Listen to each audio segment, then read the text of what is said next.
সিজদা দেই না, আমরা মাজারে কোরআন তেলাওয়াত করি, আমরা মাজারে নারী পুরুষের নাচানাচি করি না, আমরা সেখানে গিয়ে রহমানের দরবারে মোনাজাত করি। একটা কথা মনে রাখবেন, বন্ড কখনো সুন্নি নয়, সুন্নি কখনো বন্ড নয়।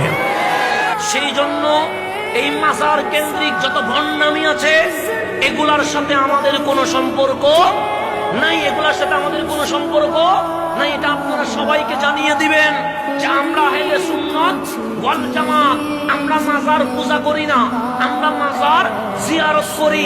জিয়ারত করা সুন্নাত, কিন্তু ভণ্ডামি করা ইসলাম কখনো অনুমোদন দেয় না।